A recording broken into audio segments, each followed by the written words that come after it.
Monsieur le bâtonnier, à mon tour de prendre la parole, Monsieur le Président de la République. Monsieur le Président de la République, Président du Conseil supérieur de la magistrature, l'année qui vient de s'achever a été marquée par votre élection à la magistrature suprême, au suffrage universel à la majorité absolue et l'élection des députés qui composent aujourd'hui la 15e législature du Sénégal.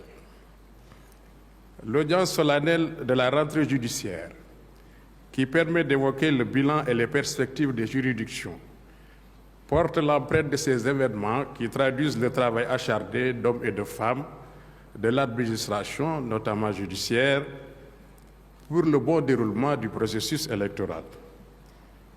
Permettez-moi de me réjouir en premier de cette victoire de la démocratie sénégalaise. Que Dieu Tout-Puissant vous donne la grâce de bien accomplir votre mission et de laisser une empreinte impérissable dans la mémoire de l'État sénégalais. Je voudrais également vous réitérer ma profonde gratitude pour m'avoir nommé premier président de la Cour suprême sur la proposition du ministre de la Justice, garde des Sceaux, et après avis conforme du Conseil supérieur de la magistrature. Je mesure avec une pleine responsabilité le sens et la portée de cette confiance. Puisse Dieu nous faciliter cette lourde mais exaltante mission. Monsieur le Président de la République, ces élections, sans aucun doute, plus que celles qui l'ont précédée, ont mis à rude épreuve l'institution judiciaire. C'est certainement la raison pour laquelle, dès votre accession à la magistrature suprême, vous avez répondu à une forte demande sociale en convoquant les assises nationales sur la justice sénégalaise. Elles ont été un grand moment pour les citoyens, dans leur diversité, d'apprécier le fonctionnement de l'institution judiciaire. La haute hiérarchie judiciaire y a été appelée in extremis, mais pas pour y jouer un rôle de premier plan. À juste titre, peut-être. Il faudrait néanmoins admettre que certaines imperfections ne peuvent être perçues qu'à l'intérieur du système judiciaire par les hommes du métier. La haute hiérarchie aurait pu avouer à ses assises son impuissance lors des périodes troubles à pallier les dysfonctionnements qui peuvent affecter fortement la marche régulière de la justice, son impuissance à redresser la barre. Nous pouvons en juger par les réalités des textes d'hier comme d'aujourd'hui, aujourd'hui étant à son lever de soleil. La hiérarchie judiciaire n'a en effet aucun pouvoir juridique de proposition de nomination aux emplois judiciaires établis par le statut spécial des magistrats. Elle ne peut, en matière pénale, poursuivre un magistrat sans y être autorisé par le ministre de la Justice.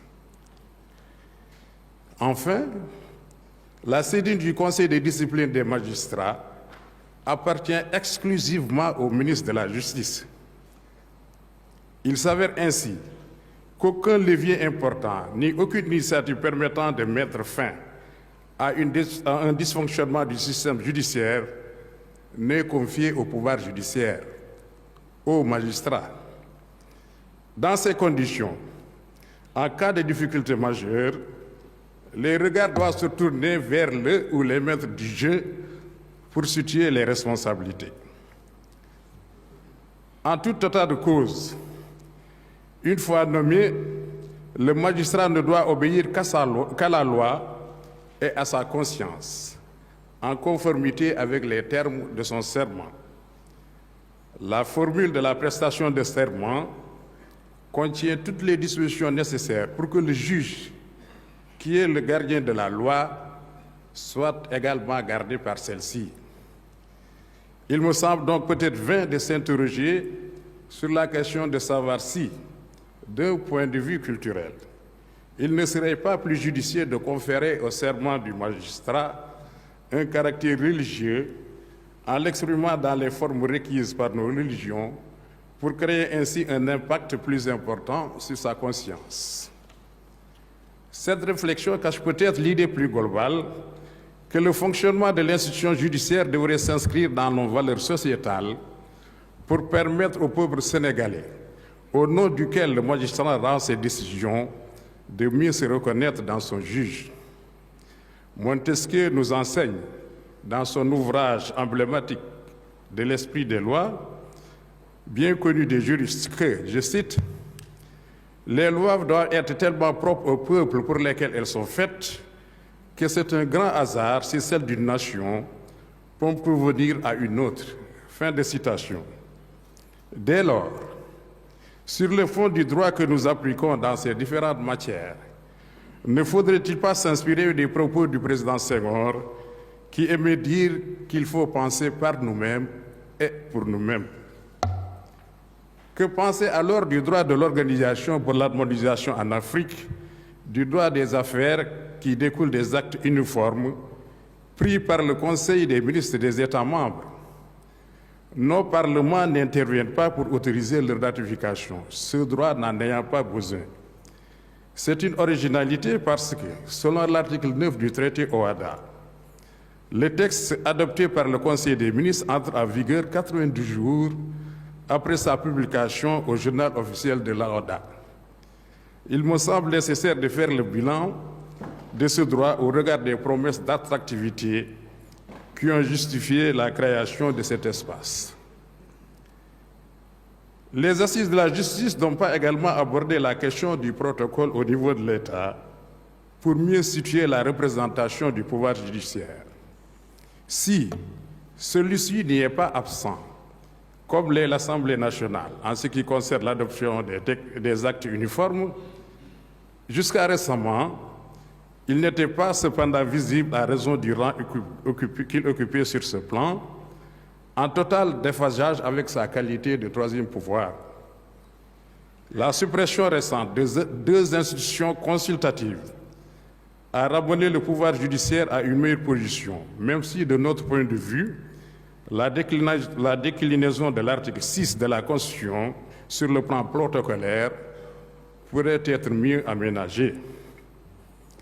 Pour conclure sur ce point, nous voulions insister sur la nécessité de la sauvegarde du patrimoine immobilier relevant naguère du pouvoir judiciaire. Ces immeubles, de Saint-Louis à Dakar, mais également pouvant être situés ailleurs, font partie des sites qui racontent un pan de l'histoire du Sénégal, quasiment depuis la naissance de notre pays. Il s'agit d'une mémoire à conserver absolument par le retour de ces sites à leur destination initiale. La rénovation et la modernisation de la justice doivent avoir pour socle l'histoire de notre pays.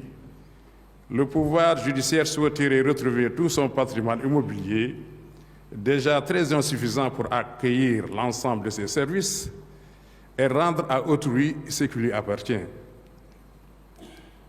Il nous plaît de rappeler également qu'il est nécessaire de procéder à la relecture de plusieurs de nos textes afin de leur procurer une meilleure cohérence.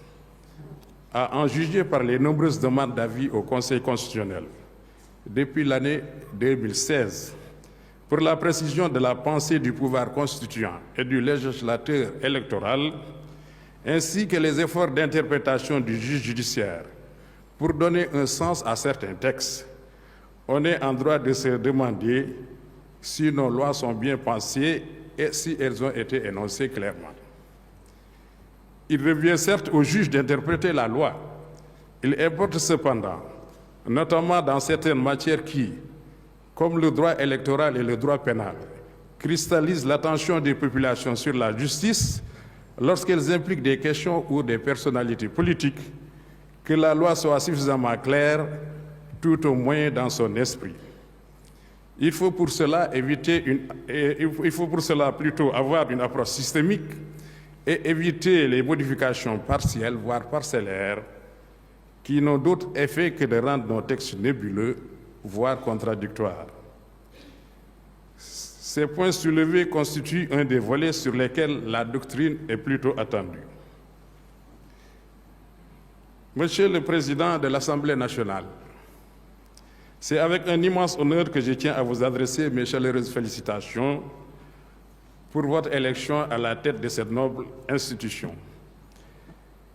Votre accession à cette haute fonction témoigne non seulement de la confiance placée en vous par vos pairs, mais également de votre engagement indéfectible à notre République et à ses institutions démocratiques.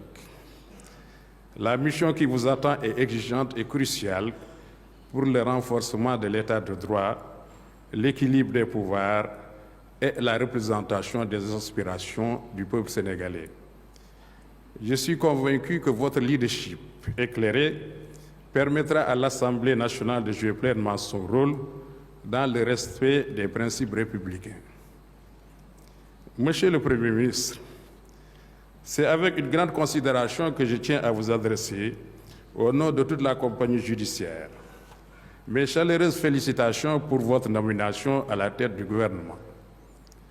Votre accession à cette haute fonction témoigne de la confiance de Monsieur le Président de la République à votre endroit et de l'espoir que la nation toute entière place en vos compétences, votre expérience et votre engagement au service de la République. Je suis convaincu que vos qualités de leader, votre vision et votre dévouement contribueront à relever les défis de notre époque et à promouvoir le développement, la justice, le progrès social et l'équité pour le bien-être de tous nos concitoyens. Monsieur le garde des Sceaux, ministre de la Justice, vice-président du Conseil supérieur de la magistrature, chers collègues, votre nomination à la tête du ministère de la Justice était un sursaut nécessaire dont l'institution judiciaire avait besoin pour reprendre ses marques. Votre connaissance de l'administration judiciaire et vos compétences professionnelles ont certainement justifié le choix porté sur votre personne. Nous nous en félicitons et vous assurons de nos prières et de notre soutien dans l'exercice de vos fonctions. Mesdames et Messieurs les ministres, Mesdames et Messieurs les députés, Monsieur le Président du Conseil constitutionnel, Monsieur le Procureur général près la Cour suprême, je voudrais vous féliciter pour votre nomination à cette prestigieuse fonction. Vous êtes un juriste chevronné, d'une grande générosité intellectuelle, un magistrat rigoureux, loyal, intègre et respecté. Vos qualités seront un atout pour l'exercice des responsabilités éminentes qui vous sont confiées. Nous prions Dieu qu'il vous assiste dans cette noble mission. Monsieur le Premier Président de la Cour des comptes, Monsieur le Procureur général près la dite Cour, Monsieur le Président de la Cour suprême du Bénin, Monsieur le Procureur général près la Cour suprême du Bénin, Mesdames et Messieurs les ambassadeurs et chefs de mission diplomatique, Messieurs les officiers généraux, Mesdames et Messieurs les recteurs, doyens et professeurs d'université, Monsieur le bâtonnier de l'Ordre des avocats, Messieurs les chefs religieux et coutumiers, chers invités en vos rangs, grades et qualités. Pour la première audience solennelle de rentrée des cours et tribunaux qu'il nous fait l'honneur de présider, perpétuant ainsi une tradition, Monsieur le Président de la République, Président du Conseil supérieur de la magistrature, nous a invités à réfléchir sur un thème qui nous interpelle par son acuité et son actualité. Droit de grève et préservation de l'ordre public. Ce choix nous laisse entrevoir l'intérêt qu'il porte à la protection des droits fondamentaux.